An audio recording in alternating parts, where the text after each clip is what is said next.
السلام علیکم ناظرین آج کی ہماری ویڈیو چارلس ڈارون پر ہے۔ ناظرین 1809 عیسوی میں قدرت نے اس دنیا پر خاص فیاضی کی۔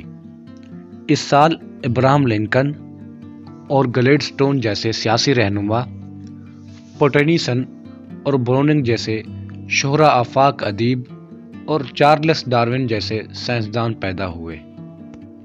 ناظرین شاید ہی کسی اور سائنسدان نے روایتی اعتقاد کی جڑوں پر اتنا براہ راست حملہ کیا ہو اور انہیں اکھاڑنے میں اتنی کامیابی حاصل کی ہو۔ خدائی اور الہامی کتابوں کے مقابلہ میں انسانی نسل کے ارتقاء کی اپنی تعبیر پیش کرنا ڈارون کا ہی حصہ تھا، مگر یہ تعبیر سائنس اور دلائل کے لحاظ سے اتنی مضبوط تھی کہ آج تک کسی سائنسدان کو اس میں بنیادی ترمیم کی ضرورت محسوس نہیں ہوئی۔ ناظرین اپنے لڑکے کو ہر وقت کتوں اور چوہوں کی طرف متوجہ دیکھ کر ڈارون کا باپ کہتا تھا کہ تم آوارہ لڑکے ہو اور اپنے خاندان کی بدنامی کا باعث بنو گے۔ اس کے استاد نے اسے نالائق طالب علم قرار دیا۔ اس کی پڑھائی کا کوئی باقاعدہ سلسلہ نہ بنا۔ اسے لاطینی اور یونانی پڑھنے کے لیے سکول بھیجا گیا جہاں اس کا دل نہ لگا۔ ڈاکٹر باپ نے اسے ادویات کی تربیت کے لیے ایڈنبرا یونیورسٹی بھیجا۔ ناظرین ڈارون کو نہ صرف اپنے مضمون میں دلچسپی تھی بلکہ آپریشن کی چیر پھاڑ دیکھنے کی تاب بھی نہ لا سکا۔ آخر لاچار باپ نے اسے مذہبی مدرسہ میں پادری بننے کے لیے بھیج دیا جہاں اس نے 3 سال گھسیٹ کر گزارے۔ ڈارون کی یہ پڑھائی کی یہ بے قاعدگی اس کے کن ذہن کی وجہ سے نہیں تھی بلکہ اس کی وجہ اس کی ذہانت اور طبیعت کے مطابق تعلیم نہ ملنا تھا۔ ناظرین ڈارون کی سائنسدان زندگی کا آغاز 23 سال کی عمر میں ہوا۔ پادری بننے کی بجائے اس نے بغل نامی جہاز کے ساتھ سفر کرنے کی خواہش ظاہر کی جو جنوبی امریکہ کے ساحل کا سروے کرنے جا رہا تھا۔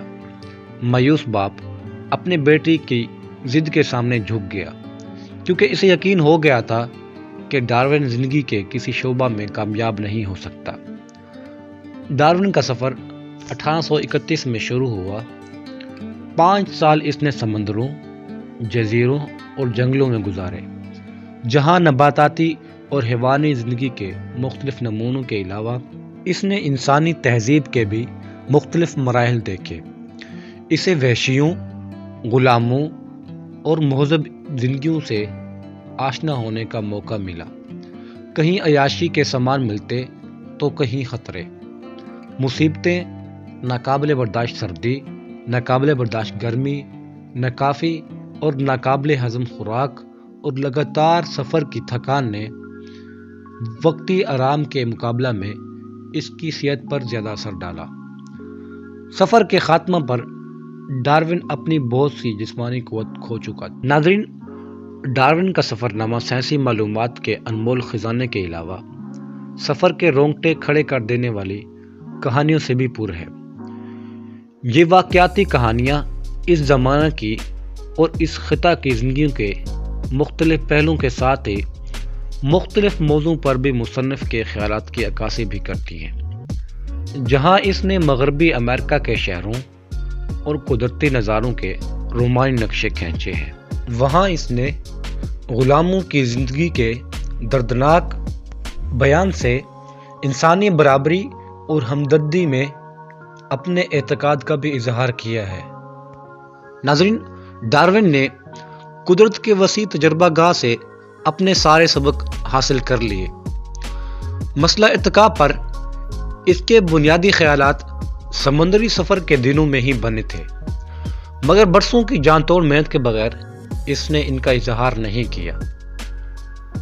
اس نے اپنی نیو تھیوری کا خاکہ سفر سے واپسی کے 3 سال بعد کیا، جس کا پہلا مسودہ تیار کرنے میں اس نے مزید 5 سال لگائے۔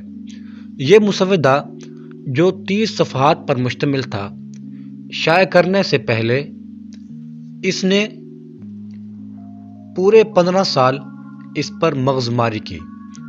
اس نے اپنے حقائق اور نتائج کی بار بار پڑتال کی۔ یہی وجہ تھی اس کے خیالات سے اختلاف کرنے والے بھی ان میں عقل اور دلیل کے نقطہ سے کوئی نقص نکالنا مشکل محسوس کرتے تھے۔ ناظرین، جب ڈارون اپنی تھیوری مکمل کر چکا تو ایک سائنسدان الفریڈ رسل نے اسے اس مضمون پر اور اسی نقطہ نگاہ پر اپنا نسخہ اس کی رائے کے لیے بھیجا۔ ڈارون کے سامنے سوال یہ بن گیا کہ نئی تھیوری کے موجود ہونے کا سہرا کس کے سر بندھے۔ اس نے اپنی تھیوری کو اپنے اور الفر کے مشترکہ کارنامے کے طور پر پیش کر کے اس سوال کو حل کیا۔ ناظرین، الفر نے اس فیاضی سے متاثر ہو کر کہا، یہ میری خوش قسمتی ہے کہ مجھے اس دریافت کا حصہ دار بنایا گیا، ورنہ اس کے لیے اصل میں ڈارون ہی ذمہ دار تھا۔ نومبر 1859 میں ڈارون کی یہ تاریخی تھیوری کتاب کی شکل میں دنیا کے سامنے آ گئی، جس نے سائنسی حقائق کے طوفان سے آدم اور حوا کی روایتی کہانی کو تنکے کی طرح بہا دیا۔ ناظرین، ڈارون نے بتایا کہ اس دنیا میں بے شمار قسم کے جاندار مخلوقات پیدا ہوتی ہیں، جن کے درمیان زندہ رہنے کے لیے متواتر جدوجہد ہوتی رہتی ہے۔ جو مخلوق اپنے آپ کو ماحول کے مطابق بنا لیتی ہے وہ بچ جاتی ہے اور باقی نیست و نابود ہو جاتی ہے۔ وقت کے ساتھ ماحول بھی بدلتا رہتا ہے۔ سمندر سے خشکی، وادیوں سے پہاڑ، گلیشیروں سے گرم ریگستان وغیرہ تبدیلی ماحول کے ساتھ ہر مخلوق کو بھی بدلنا پڑتا ہے۔ اس بدلنے کے ڈھنگ کا نام ارتقاء ہے، جس کے مطابق قدرت جانداروں کی ان خاصیتوں کا انتخاب کرتی ہے جو انہیں زندہ رہنے کے زیادہ قابل بنا دے۔ اس طرح جاندار چیزوں کی خاصیتیں بدلتی جاتی ہیں، حیوانی زندگی کے ارتقاء کے مختلف مراحل طے کرتی جاتی ہیں۔ ناظرین، ڈارون نے اپنی دوسری کتاب زوال آدم میں مسئلہ ارتقاء کو ایک قدم آگے لے جا کر انسانی نسل کے ارتقاء کی وضاحت کی، جس کے مطابق انسان اور لنگور ایک ہی مخلوق جو ناپید ہو گئی ہے اس سے پیدا ہوئے ہیں۔ ان بیانات سے سنسنی پھیلنا شروع ہوئی۔ فرشتوں کی اولاد کی بجائے انسان کا رشتہ جانوروں کی نسل سے جوڑنا کیا انسان کی توہین نہیں تھا؟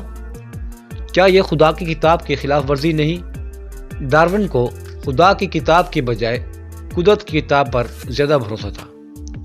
اسے خدا کی خدائی سے جھگڑا نہ تھا، مگر اسے انسان کی انسانیت پر اعتبار تھا۔ انسان فرشتوں کے درجہ سے نہیں گرا، بلکہ جانوروں کے درجہ سے اٹھ کر اشرف المخلوقات بنا ہے۔ انسان زوال کا نہیں بلکہ عروج کا نتیجہ ہے۔ یہ عروج ابھی بھی جاری ہے۔ ڈارون کو انسان کے ماضی پر غرور نہ تھا، مگر مستقبل پر پورا وشواس تھا۔ ناظرین، اسے سچائی کے اظہار سے غرض تھی، ہنگامہ برپا کرنے سے نہیں۔ جب اس کے مخالفوں نے اشتعال انگیز بحث شروع کی تو ڈارون نے اس میں کوئی دلچسپی نہ لی، مگر اس کے ایک دوست ٹی ایچ ہیکسلے نے یہ کمی پوری کر دی۔ اس نے اپنی کتاب انسان کا قدرت میں مقام لکھ کر ڈارون کی زبردست حمایت کی۔ ہیکسلے نے اس موضوع پر 20 تقریریں کی، ڈارون کے مخالفوں کا جگہ جگہ منہ توڑ جواب دیا۔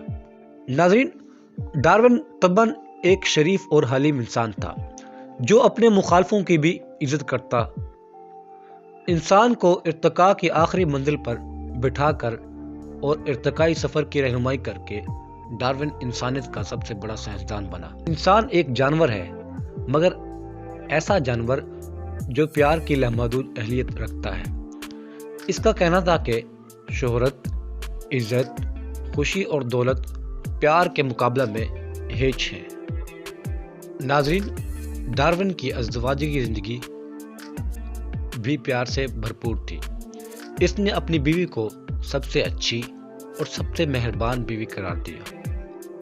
دکھ درد میں اس کا سلوک ایسا ہمدردانہ ہوتا کہ ڈارون نے کہا تمہاری دیکھ بھال رکھنے کے لیے بیمار ہونے کو جی چاہتا ہے۔